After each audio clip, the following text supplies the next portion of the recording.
अस्सलाम वालेकुम, मैं हूं डॉक्टर तहरीम जावेद और आप देख रहे हैं डॉक्टर तहरीम व्लॉग। अपने यूट्यूब चैनल में आपको खुशामदीद कहती हूँ। मुल्क में इस वक्त बदतरीन हालात में एक अच्छी खबर आई है और अच्छी खबर यह है कि ईरानी सदर एक बहुत ही ज़्यादा कशीदगी के माहौल में जो खित्ते में इस वक्त ईरान और इसराइल के हवाले से जो खारजा पॉलिसी है एक बहुत ही ज़्यादा नाजुक मोड़ से गुजर रही है, ख़ासतौर पर पाकिस्तान की। क्योंकि पाकिस्तान ईरान का ना सिर्फ ये कि हमसाया है बल्कि ईरान के साथ पाकिस्तान के बहुत सारे मफादात भी जुड़े हुए हैं। बहुत अरसे के बाद ईरान के सदर एक बार फिर से पाकिस्तान का दौरा कर रहे हैं। बहुत कोशिश की गई बहुत सारे तरीकों से कि इस दौरे को मुलतवी कर दिया जाए या मनसूख कर दिया जाए, लेकिन बदतरीन कशीदगी के हालात में ये एक अच्छी खबर है।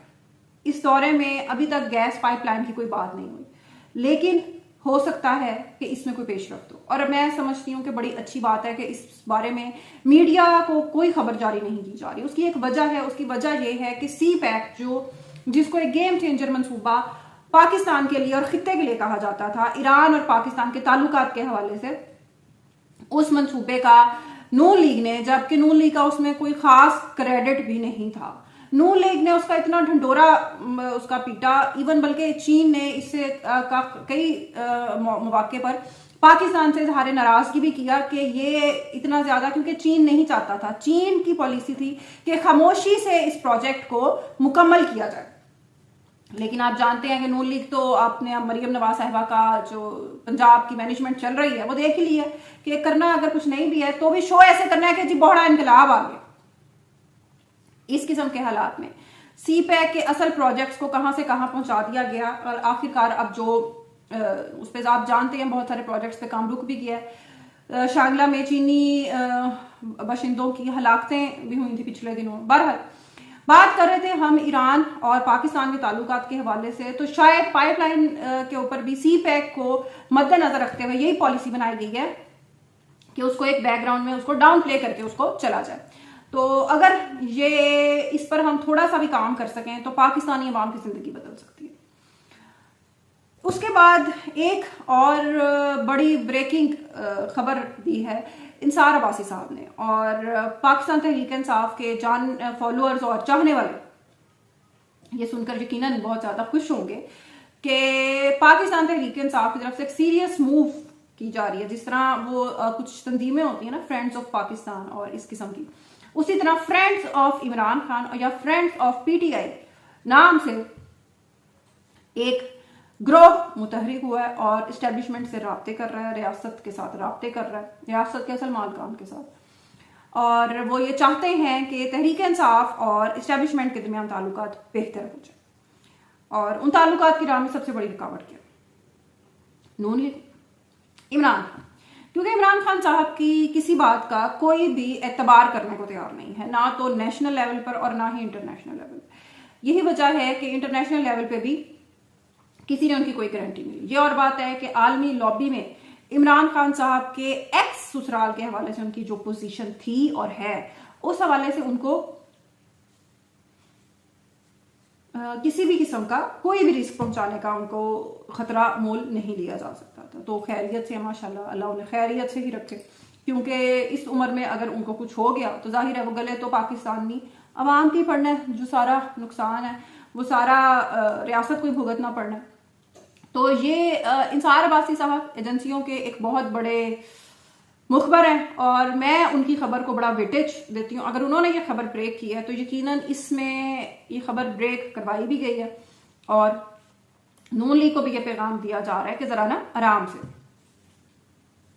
जो सीटें आपको जिमनी इलेक्शन में दिलवाई गई हैं उस पर ज्यादा आपने अब मतलब शोखे नहीं होना। गुजरात में आप देख लें बदतरीन धांधली की गई है। गुजरात में मोहन्नस इलाही और परवेज इलाही पर इतना उन पर एहसान जरूर किया गया कि उन्हें इलेक्शन में खड़े होने दिया गया, लेकिन आगे द रेस्ट इज हिस्ट्री। पिछले इलेक्शन में भी और इस इलेक्शन में भी उनको नहीं जीतने दिया गया। एस्टेब्लिशमेंट की पॉलिसी इस हवाले से वाजे है। और परवेज इलाही साहब को जिस दिन उनके घर का गेट तोड़वाया गया था मोहसिन नकवी की जानिब से, उस दिन ही उन्हें यह समझ लेना चाहिए था कि इलेक्शन में हिस्सा उनका लेना सिर्फ वक्त और सरमाए का ज़िया है। मोहन्नस इलाही के फैसलों की कीमत परवेज इलाही साहब अदा कर रहे हैं। इलेक्शन चले, उन्होंने लड़ लिया। फवाद चौधरी साहब को तो इस कदर माइनस कर दिया कि वो इलेक्शन में नहीं लड़ सके। हालांकि उन्होंने कोशिश बहुत की, दोनों तरफ से हाथ पांव मारने की बड़ी कोशिश की, लेकिन उनको इलेक्शन नहीं लड़ने दिया गया। उसकी एक वजह है, जब इमरान खान साहब को गोलियां मारी गई थी, या जो भी आप इसको कॉन्स्पिरेसी थ्योरी इसका नाम दे दें, तो फवाद चौधरी साहब ने कंटेनर पर खड़े होकर ये कहा था कि जी निकल जाओ, जला दो, मार दो, बस अब इंतकाम लेना है, इमरान खान को उन्होंने गोलियां मार दी हैं। जोश खिताबत में ना बहुत सारी चीजें फरामोश कर दी। हालांकि इसी तरह के हालात जब एक और पॉलिटिकल लीडर, बल्कि इससे बदतरीन, इससे 100 गुना बदतरीन, इमरान खान साहब को तो गोलियां छू छू कर गुजरती रही ना।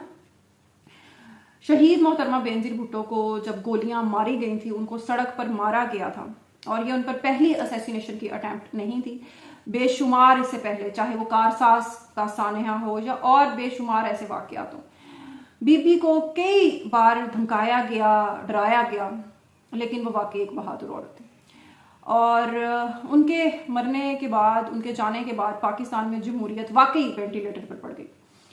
तो उनको जब मारा गया था, उनको गोलियां मारकर उनकी जान ले ली गई थी, तो आसिफ अली जरदारी साहब ने पाकिस्तान खपे कहा था। ये और बात है कि उसका मजाक बनाया गया, उसको क्रिटिसाइज किया गया, लेकिन वक्त ने साबित किया कि ये कोई आसान काम नहीं होता, ये बिल्कुल भी आसान नहीं होता। और ये पीटीआई को भी ये इन सब चीज़ों से गुजर कर अब ये बात समझ आ गई होगी, जो इमरान खान साहब फरमाते थे कि वो अगर कोई जिम्मेदार है, चूंकि वो मुशर्रफ के उस जमाने में बड़े करीब थे और इस्टेब्लिशमेंट के अगले वो ब्लू आइड बॉय थे, तो उस जमाने में फरमाते थे कि बेनजीर को अगर गोलियां लगी हैं तो ये बेनजीर का अपना कसूर है। जी हाँ, और वाहिद सियासतदान थे जिन्होंने आज तक इस वाक्य की ताज़ियत भुट्टो या जरदारी खानदान से नहीं की। तो इमरान खान साहब आगे कितना इसको बेहतर कर सकते हैं, ये तो आने वाला वक्त ही बताएगा। लेकिन बहरहाल आइस ब्रेकिंग हो रही है और राब्ते बहाल हो रहे हैं तहरीक इंसाफ और इस्टेब्लिशमेंट के दरमियान। लेकिन तहरीक इंसाफ को अपने अंदरूनी इख्तलाफात और गलतियों और कोताहियों को मान कर और सीख कर आगे बढ़ने की ज़रूरत होगी। जिस तरह बाजोड़ में हमने देखा कि रेहान ज़ेब को जब उनको भी मारा गया, शहीद किया गया, तो वहां भी तहरीक इंसाफ फटाफट सामने आ गई कि रेहान ज़ेब देखें जी, पीटीआई के कारकुन को मार दिया, ये कर दिया, वो कर दिया। उस वक्त भी ये बात निकली थी कि रेहान ज़ेब को टिकट नहीं दिया गया था और वो अपने तौर पर आज़ाद कॉन्टेस्ट कर रहे थे इलेक्शन को। इसी तरह अब जब वहां पे ज़िमनी इलेक्शन हुआ है, चूंकि कैंडिडेट जब फौत हो जाता है तो वो इलेक्शन मुलतवी हो जाते हैं। अब जो इलेक्शन हुआ है उसमें पीटीआई के कैंडिडेट को बदतरीन शिकस्त हुई है, जिसको तहरीक इंसाफ ने दोबारा टिकट दिया था। और रेहान ज़ेब के भाई जो वहाँ उनकी जगह इलेक्शन लड़ रहे थे, उन्हें एक भारी मार्जिन से लोगों ने जितवाया है। और यकीन करें कि वो वीडियोस बड़ी दर्दनाक हैं, जिनमें उनके भाई लोगों उनको मुबारकबाद दे रहे हैं आके कि आप इलेक्शन जीत के हैं, और वो रोती हुई आंखों के साथ उनके साथ गले मिल रहे हैं और मुबारकबाद वसूल कर रहे हैं। सियासी जमातें बड़ी ही बेरहमी पर बने हुए ये कार्टेल्स हैं, इनमें इंसानी जज्बात, और इसमें सब जमातों की बात कर रही हूँ, सिर्फ पीटीआई की बात नहीं है। तो पीपल्स पार्टी और नून लीग में भी ये चीज़ इसी तरीके से है, और पीटीआई में भी। और पीटीआई अगर इस चीज़ को बेहतर नहीं करती तो आगे चल के जाहिर है। हालांकि रेहान ज़ेब के भाई ने बारहा कहा कि मैं पीटीआई के साथ ही, मैं यानी उसने पीटीआई के अगेंस्ट कोई उसने अपनी कैंपेन में वो सारा नहीं कुछ भी किया, लेकिन उसके बावजूद पीटीआई ने उसे टिकट नहीं दी।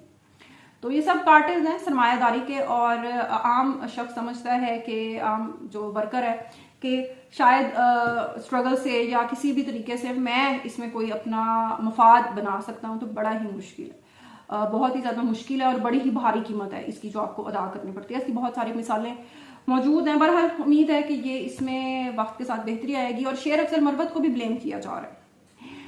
पीटीआई ने पहले तो शेर अफजल मरवत को पंजाब में आने का ग्रीन सिग्नल नहीं दिया, और जब शेर अफजल मरवत ने बहुत ज़्यादा इस पर इंसिस्ट किया तो हमाद अजहर ने कहा कि आ जाओ जी, जो करना है कर लें, आपका दिल कर रहा है बड़ा जलसे करने का। क्योंकि हमाद अजहर साहब खुद तो डरपोक शख्स हैं, छुप कर बैठे हुए हैं जब से 9 मई के बाद से, और फिर अचानक से पेशावर हाई कोर्ट में नमूदार हुए थे, और सेल में जमानतें लेकर फिर रफू चक्कर हो गए, फिर रोपोश हो चुके हैं, बाप अपने को आगे किया हुआ है इन सब ने। ये सारे पता नहीं किस तरह के टक्कर के लोग हैं कि अपने बापों को, जिस तरह शाह महमूद कुरैशी है या परवेज इलाही है, इस उम्र में उनके फेंटे लगवा रहे हैं।